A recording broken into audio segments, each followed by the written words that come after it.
Coucou Eric, coucou tout le monde. Bonjour Émilie.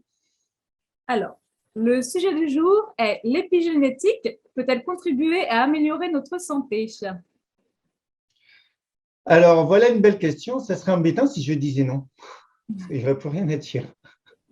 Bon ben non, ben, l'épigénétique, non, non, Merci désolé. Eric. Bon, alors l'épigénétique, oui, elle peut contribuer à améliorer notre santé. Et alors quand on parle d'épigénétique, il faut évidemment parler de génétique. La génétique, ça concerne notre patrimoine génétique, c'est-à-dire tout ce qui a été préenregistré d'une certaine manière et qui avant notre naissance et qui va contribuer à apporter les spécificités qui nous sont propres, la couleur de nos cheveux, la couleur de nos yeux, et puis le fonctionnement de notre organisme. Et puis, ce fonctionnement peut être parfait ou altéré, et c'est en relation avec des gènes qui seraient parfaits ou altérés. Chacune de nos cellules contient l'ensemble de notre patrimoine génétique, 46 chromosomes hérités de nos parents sur lesquels on compte environ 25 000 gènes. Mais si toutes nos cellules contiennent la même information, elles n'ont visiblement pas toutes les mêmes fonctions, puisqu'il y a des cellules hépatiques, il y a des cellules musculaires, il y a des cellules nerveuses qui chacune ont des spécificités et des fonctionnements qui leur sont propres.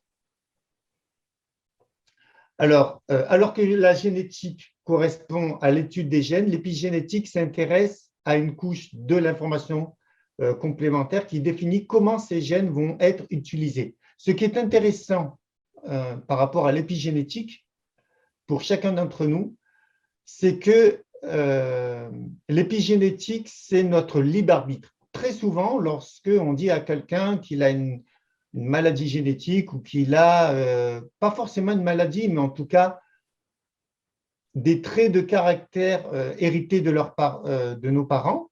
Par exemple, on sait qu'il y a certaines familles qu'on dit des familles à cancer ou des familles à maladie cardiovasculaire, c'est-à-dire qu'on sent qu'il y a une certaine fidélité. On voit que de génération en génération, certaines générations ont le cancer et puis les suivantes et les suivantes et les suivantes, ainsi de suite, comme s'il y avait une fidélité. Et est-ce qu'on peut parler de maladie génétique? Eh bien, très souvent, lorsqu'on interroge des spécialistes, des cancérologues ou des endocrinologues ou d'autres spécialistes, ils expliquent que les maladies génétiques, purement génétiques, c'est assez rare. Ça représente 2, 3, voire 5% des maladies en général. Les maladies génétiques à proprement parler où on ne peut rien faire, c'est relativement rare. Par contre, on a dans certaines familles un potentiel à avoir certaines maladies. C'est-à-dire que alors ce potentiel, est-ce qu'il est génétique ou est-ce qu'il est épigénétique? Il est épigénétique. Mais dans notre manière de fonctionner, on pourrait croire qu'il est génétique parce qu'on se dit « Ah, mes grands-parents ont eu le cancer, mes parents ont eu le cancer, donc c'est normal que moi j'ai le cancer. » En règle générale, lorsqu'on observe ça, ça concerne moins la génétique et plus l'épigénétique. C'est quoi la différence entre les deux? La génétique, ça concerne les gènes eux-mêmes, la programmation, et l'épigénétique, c'est l'expression des gènes. Un gène, il peut s'exprimer ou ne pas s'exprimer. Il peut s'allumer ou être éteint. Il y a plusieurs jargons là-dessus. On dit que le gène peut être actif ou inactif, éteint ou réprimé, allumé ou éteint. Ça, voilà, je l'ai déjà dit. Donc, ce qui est intéressant, c'est de se poser la question, qu'est-ce qui peut permettre à un gène d'être allumé ou éteint? Qu'est-ce qui fait qu'il s'exprime ou qu'il ne s'exprime pas? Eh bien, c'est notre libre arbitre. Et comment notre libre arbitre intervient? Eh bien, par rapport à nos habitudes. Alors, nos habitudes, elles peuvent être alimentaires, évidemment. La manière de se nourrir, c'est-à-dire, est-ce qu'on s'alimente avec des aliments sains qui sont porteurs de toxiques ou pas, qui sont porteurs de molécules toxiques ou pas, d'additifs de synthèse ou pas? C'est ça qui fait toute la différence. Ensuite, l'épigénétique ne concerne pas que la qualité alimentaire. Elle concerne aussi nos émotions. nos pensées, nos émotions, on l'a déjà vu dans certaines vidéos, que nos pensées, nos émotions entraînent des conséquences neurochimiques, biochimiques, hormonales. Et donc, la qualité de nos pensées va affecter le fonctionnement de notre organisme et donc le fonctionnement de nos gènes. Ce qui est intéressant avec l'épigénétique, c'est que on n'est pas condamné à être en mauvaise santé. Alors évidemment qu'on n'est pas tous égaux entre guillemets parce que à la naissance, il y en a qui naissent avec aucune maladie, d'autres qui naissent avec des gènes qui sont altérés, soit gravement, irrémédiablement, comme par exemple les personnes qui naissent, c'est pas du tout péjoratif ce que je veux dire, mais mongoliens, c'est-à-dire qui ont une altération du fonctionnement de leur cerveau qui est irrémédiable, donc ils vont avoir toute leur vie des facultés cognitives altérées. Et là, malheureusement, en général, par rapport à ce que la science en est aujourd'hui, en général, on n'a pas grand-chose à faire, si ce n'est soulager la souffrance de la personne éventuellement, mais on ne peut pas compter sur l'épigénétique à ce moment-là pour modifier l'état d'un cerveau qui a été gravement altéré au départ. Mais par contre, lorsque on a un dysfonctionnement même neurologique, on peut voir des améliorations et cette amélioration du cerveau, qui est relative, qui ne peut pas changer du tout au rien, c'est-à-dire que quelqu'un qui a des lésions sévères au niveau du cerveau, ce n'est pas l'épigénétique ni quoi que ce soit qui va changer quelque chose, en tout cas au jour d'aujourd'hui, par rapport à là où en est la science aujourd'hui. Par contre, le cerveau même peut s'améliorer. On sait que en fonction de nos pensées, en fonction de nos habitudes cognitives, par rapport à nos pensées, eh bien, le cerveau va se formater. Le cerveau va même se dessiner d'une certaine manière. Et alors là, est-ce qu'on est dans l'épigénétique? D'une certaine manière, puisqu'on fait jouer notre libre arbitre. Alors, je vais donner un exemple.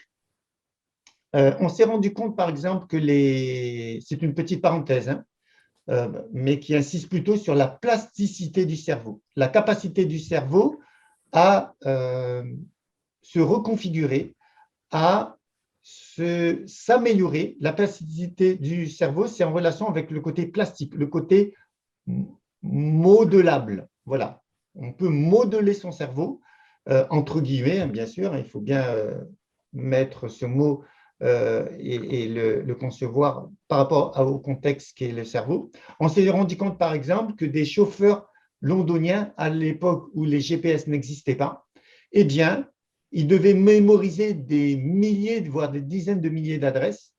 Eh bien, l'hippocampe, la partie qui est derrière, là, antérieure, au niveau du crâne, grossissait de manière tellement importante qu'on pouvait même en passant la main déceler une bosse qui n'y était pas quelques mois ou quelques années avant que la personne décide de mémoriser toutes ses adresses pour devenir chauffeur de taxi.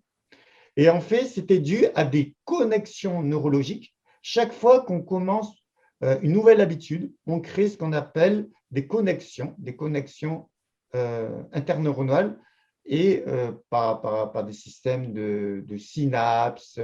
En tout cas, il y a des connexions. Et ces connexions, ça crée du tissu nouveau. Et ce tissu nouveau était tellement important, les chercheurs disaient que ça avait augmenté de 600%, comme s'il y avait une petite tumeur. Alors, ce n'était pas une tumeur, bien sûr, ce n'était pas du tissu pathologique, mais c'était du tissu nécessaire pour mémoriser toutes les milliers d'adresses qui étaient nécessaires pour faire ce travail. Et quand le chauffeur de taxi ou la personne qui avait initié une nouvelle habitude interrompt cette activité pendant de longs mois, de longues années, tout le système qui a été produit se dissout. Et les connexions, petit à petit, vont se dissoudre et les tissus seront moins importants à ce niveau-là. En tout cas, pour mon exemple du chauffeur de taxi londonien au niveau de l'hippocampe. C'est ça qui est intéressant. Et ça fait partie de l'épigénétique, la plasticité du cerveau, c'est-à-dire la capacité de notre organisme à s'adapter aux nouvelles situations. Alors, la plasticité du cerveau, c'est une spécificité du système neurologique. Et maintenant, on va en revenir à l'épigénétique. L'épigénétique, c'est notre capacité, lorsqu'on a un gène, c'est à vie. Le gène que l'on a, la potentialité d'avoir une maladie ou de ne pas l'avoir, c'est à vie. Par contre, c'est de notre responsabilité et de notre libre arbitre à faire exprimer les bons gènes et, si possible, à éteindre ou à ne pas faire exprimer les gènes qui nous sont défavorables. Si vous avez un gène qui favorise le côté artistique, eh bien, vous avez tout intérêt à le développer. En tout cas, si ça vous intéresse de développer ce côté artistique. Par contre, si vous avez des gènes qui sont porteurs d'une anomalie, mais à l'état potentiel, eh bien, il n'est pas favorable de le développer. Et comment on peut développer, comment on peut favoriser un gène qui nous est défavorable? Eh bien, si par exemple, il y a une proportion génétique dans certaines familles à avoir le cancer ou à avoir une maladie cardiovasculaire, eh bien, par notre habitude, nos habitudes alimentaires, si on a une alimentation délétère, toxique, dénaturée, on va favoriser l'expression de ce gène qui était à l'état potentiel et qui va s'exprimer et du coup, on aura la maladie. Ou bien au contraire, en changeant d'alimentation, on pourra voir ce gène non exprimé. Par exemple, pour donner un exemple qui me concerne, ma mère, elle avait ce qu'on appelle un oignon au niveau de l'orteil, un algus valgus, c'est-à-dire une déformation au niveau du gros orteil. Et en prenant de l'âge, ça grossissait au point qu'elle avait du mal, elle ne pouvait pas rentrer dans n'importe quelle chaussure parce que la partie articulaire au niveau du gros orteil avait dégénéré, c'est-à-dire était devenu très gros. Et moi, génétiquement, je me suis aperçu que j'ai hérité de ça, de par ma mère. Eh bien, parce que depuis des dizaines d'années, mon alimentation est plutôt correcte, une alimentation intoxique, etc. J'ai vu très jeune cette petite déformation commencer à se développer. Elle est restée à ce stade-là. Elle ne s'est jamais développée. Il y a une autre chose qu'avait ma mère, c'est des varices. Eh bien, j'ai eu des toutes petites varices, je crois qu'on appelle ça des varicosités. Eh bien, elle ne s'est jamais développée parce que mon alimentation et mon hygiène de vie a fait que cette potentialité génétique ne s'est pas exprimée. Donc, c'est ça qui est intéressant. C'est que de voir que si, par exemple, aujourd'hui, j'avais un algus valgus très développé ou bien des varicosités partout, on dirait c'est normal, c'est génétique. Eh bien non. Là, je vois bien que ça ne s'est pas exprimé parce que j'ai fait le nécessaire et j'ai adapté une alimentation adéquate. C'est ça qui est intéressant et ça nous donne tout le pouvoir du libre arbitre, le fait que les choses ne sont pas définitives. Par contre, les gens qui disent « ouais, c'est génétique », par exemple, je vais donner un exemple qui ne me concerne pas ce coup-ci. J'ai rencontré une personne qui avait une maladie de Crohn. Il avait 31 ans quand il est venu me voir et c'est une maladie qui est considérée comme une maladie génétique. Alors, il y en a qui disent génétique. En tout cas, pour moi, je dirais il y a un potentiel génétique. Toujours est-il que sa mère avait la maladie de Crohn avant que lui ne la déclare. Elle a toujours 25 ans après et lui ne l'a plus. Et évidemment que ça lui a demandé beaucoup de courage et de volonté parce qu'il est venu me voir il y a une quinzaine d'années. On a tout modifié, ça a mis 2-3 ans à se stabiliser et aujourd'hui, plus aucune trace de cette maladie qui est considérée comme une maladie incurable. C'est ça qui est intéressant, c'est que la mère a dit non, il n'y a rien à faire, je n'y crois pas. Et moi-même à l'époque, elle me traitait plus ou moins de charlatan. Et aujourd'hui, son fils, il se porte à merveille, alors qu'à l'époque, il voulait se suicider et il avait perdu sa famille. Non, il a perdu sa compagne, son boulot, etc. Alors qu'il était cuisinier, c'était compliqué. Et donc, c'est ça qui est intéressant. C'est que là, on voit que s'il avait eu la maladie de Crohn, on aurait dit c'est génétique, donc il n'y a rien à faire. Eh bien là, non. Il a décidé, ça lui a demandé beaucoup d'efforts, il a décidé de se battre. Et bien aujourd'hui, il n'est plus concerné par cette maladie, alors que sa mère l'est toujours. et ça va de mal en pire. Voilà, c'est ça qui est intéressant. C'est que il y a très peu, les généticiens disent qu'il y a très peu de maladies véritablement génétiques sur lesquelles on ne peut rien faire. Très vraisemblablement, c'est beaucoup de maladies qui représentent un potentiel génétique et on oublie de dire qu'on peut l'exprimer ou l'éteindre et c'est très important d'en parler ici. Par exemple, il y a une expérience qui a été faite sur des souris. Voilà, c'est souvent les souris, les pauvres, qui payent le tribut d'expérience. Et on sait que les souris qui ont un gène agouti ont une forte probabilité d'avoir un pelage jaune et d'être atteintes par l'obésité.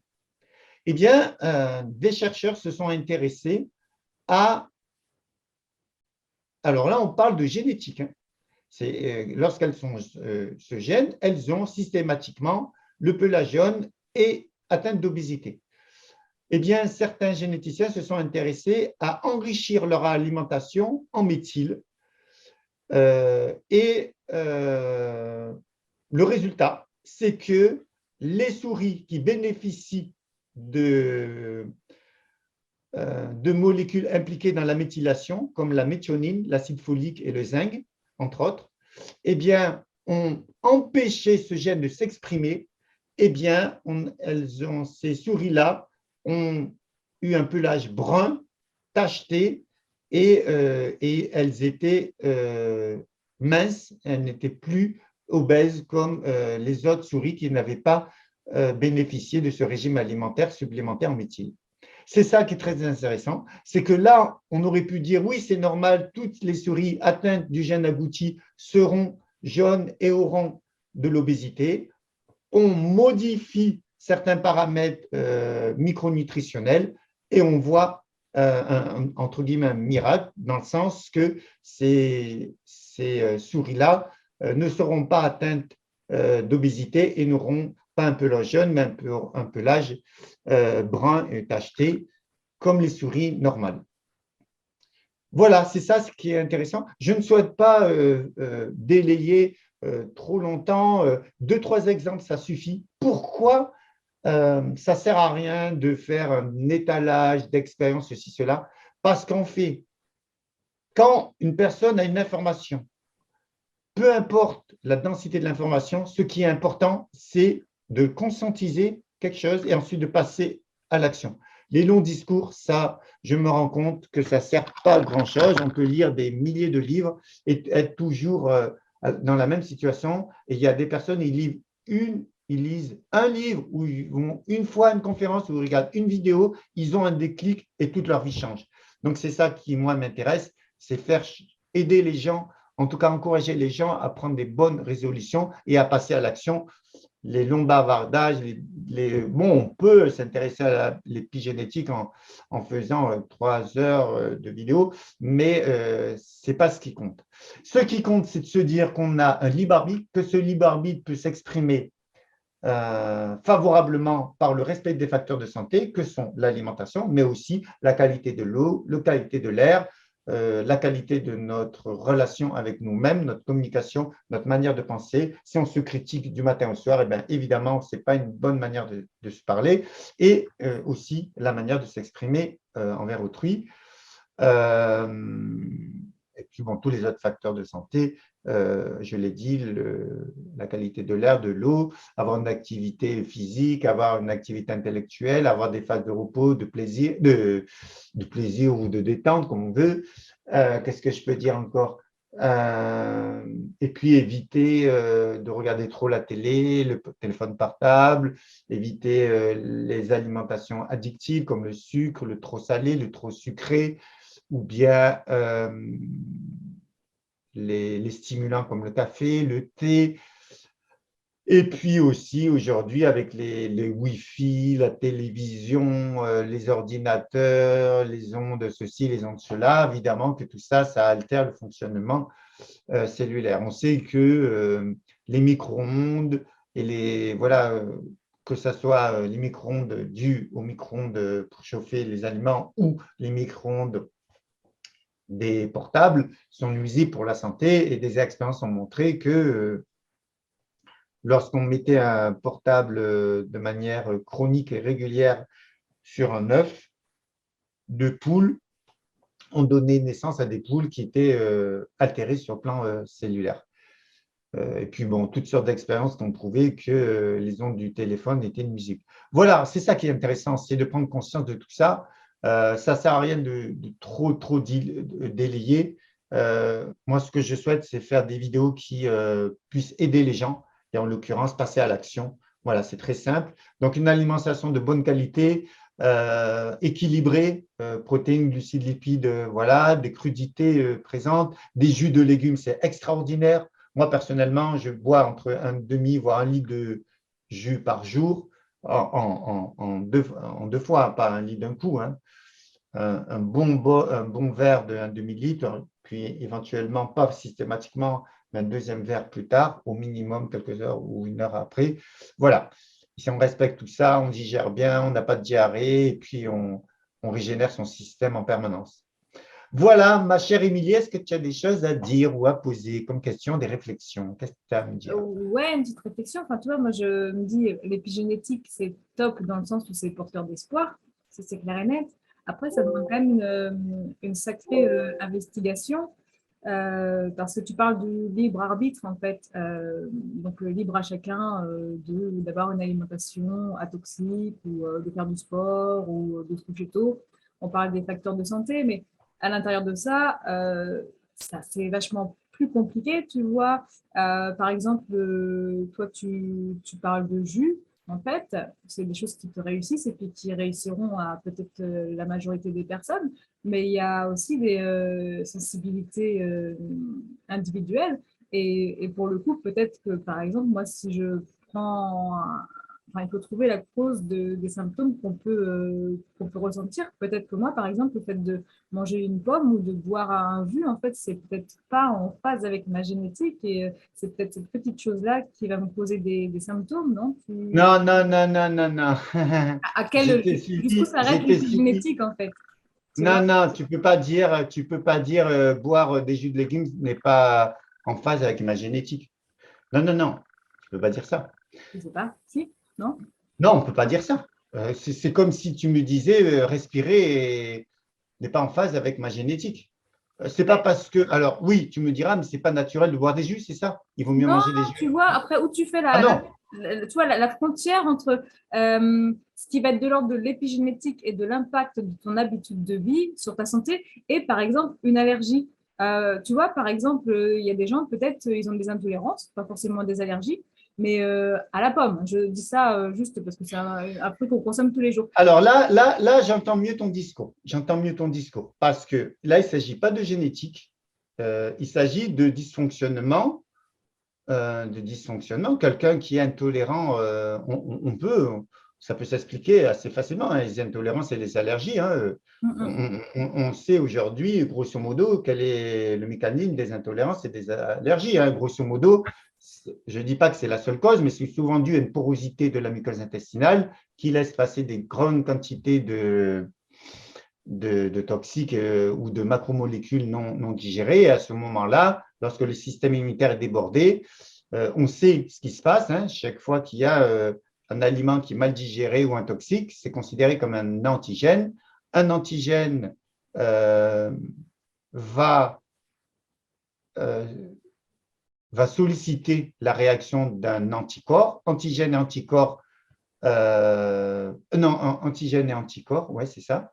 Et, et ensuite, lorsque ces deux molécules sont reliées ensemble, il va falloir, bon, donc, il va falloir que l'organisme Ils éliminent. Et les élimine. tu vois, Voilà. c'est davantage vrai. Et c'est le fait qu'il y en ait trop qui peut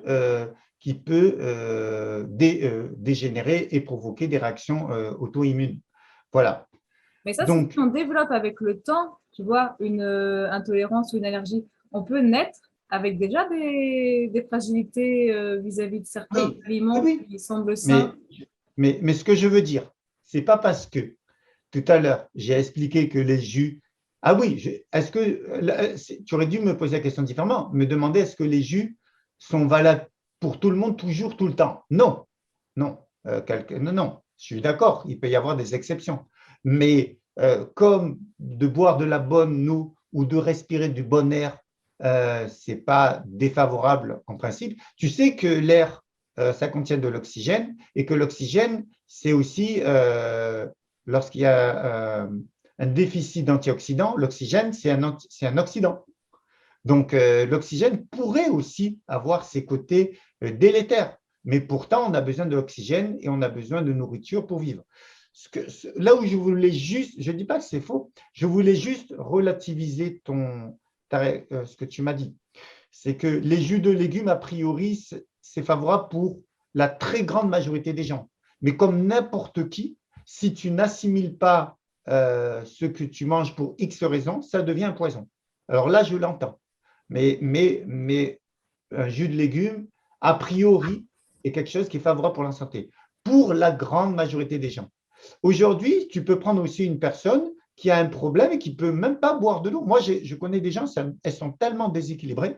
Boire de l'eau, ça les fait vomir. Boire un jus de carotte, ça les agresse. Tout les agresse parce que leur système est complètement, leur biochimie est complètement déréglée. Ça arrive hein, de voir des gens, tous les brûlent, tous les irritent, voilà. Donc ça, c'est dû à des dérèglements ou en général, c'est un dérèglement assez profond et assez grave pour en arriver là. Mais ceci dit, boire des jus de légumes pour la grosse majorité des gens, ça a tendance plutôt à être un atout de santé. Voilà ce que je voulais dire. D'accord? Oui. Non, mais est-ce que là, tu entends ce que je Ah non, dis? non, mais j'entends ce que tu veux dire, hein, mais je me disais que peut-être, par exemple, enfin, là j'ai pris l'idée des jus, mais tu vois, il y a peut-être des gens pour qui, mais bon, visiblement, il y a des aliments qui sont simples pour plus ou moins tout le monde.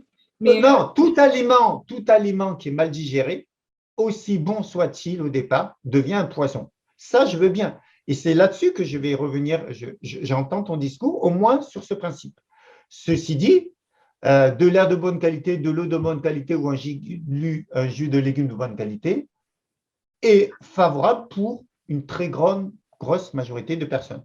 Ça, c'est une tu vois, évidence. ce serait dans le Et en sens, tout cas, moi, j'ai vu des gens améliorer leur santé grandement. Je ne dis pas uniquement avec les jus. Il faut que ça soit associé à une alimentation équilibrée, protéines, féculents, glucides, lipides, ceci, cela. Mais les jus en général, lorsque c'est fait de manière régulière, c'est extraordinaire comme effet. Parce que ça amène une masse de nutriments, d'oligo-éléments, de cofacteurs, des enzymes, des ceci, des cela, qui permettent à la machine de se relancer, la machine cellulaire de se relancer. Donc, les jus des légumes, très souvent, ah oui, mais il faut faire attention, pas n'importe les jus des légumes. On sait que si on fait un excès de choux, par exemple, pendant boire 1 litre, voire 2 litres de jus de chou pendant des mois et des années, vous pouvez avoir votre thyroïde en hypothyroïdie, en hypofonctionnement. Donc, oui, toutes ces molécules sont actives. Donc, si on fait un excès de certaines molécules, on peut avoir des effets délétères. Si on consomme du soja et voire un peu trop, et c'est facile d'en consommer un peu trop, comme le soja est estrogène-like, eh ben, on peut avoir chez, par exemple, des jeunes filles dont la maman a consommé trop de soja et qui ont consommé le lait maternel, on voit des dérèglements hormonaux. Par exemple, des enfants de 4 ans qui ont des seins d'adolescentes. Donc oui, ce n'est pas parce qu'on est dans le végétal qu'il n'y a pas d'effet. Ceci dit, ben, il faut savoir quels sont les effets des fruits et des légumes qu'on consomme, surtout que quand on les consomme en jus, on majore les effets, qu'ils soient favorables ou défavorables. Et c'est bien d'en tenir compte et en tenir compte en fonction du terrain. Si tu me dis ça, j'entends. Si c'était tu me ça. dis que… Mais Ouais, ça, bien sûr que j'entends. même dans un fruit hors sa forme, enfin, dans un fruit de forme lambda, en fait, primaire, tu vois, je me dis que peut-être dans ta pomme, par exemple, brute, tu as une famille de polyphénols, par exemple, enfin, de toute molécule active qui peut peut-être être préjudiciable à certains gènes qui auraient déjà une tendance à…